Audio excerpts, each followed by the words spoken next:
My work 5 years ago was pretty different, because then I was like more operating in the art world, in the art scene, and then I would also really react in the shows on the status of the art scene. But then with stepping out of it and like being more active in the music scene, for example, which is much more free and has more influences from everywhere, and it is really like taking place in the now.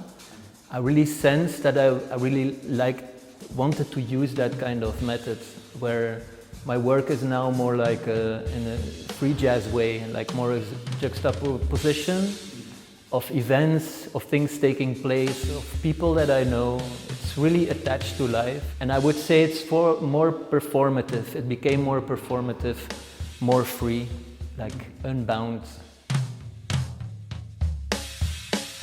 I think we are all like part of history, and we are custodians actually in a certain way of our times, and we pass the times to other generations.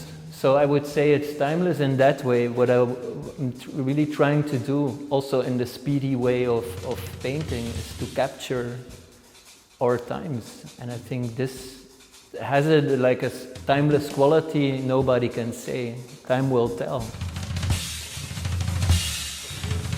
You know, jazz becoming popular had a huge influence on the way art was made, and also in the rhythm of the paintings.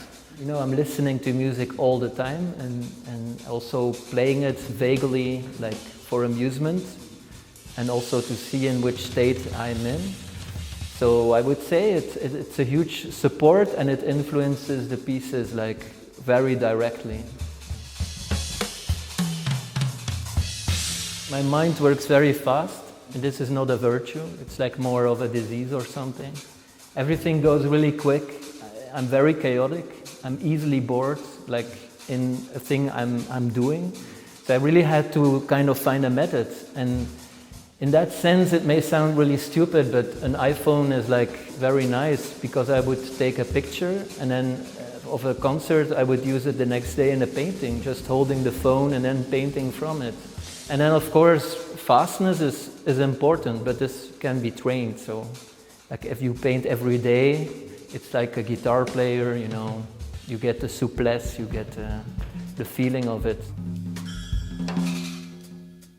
The first part maybe has for me like the most important piece, the piece that is behind me, and that is made like every day with a little bit of leftovers of paint that I had on my brushes.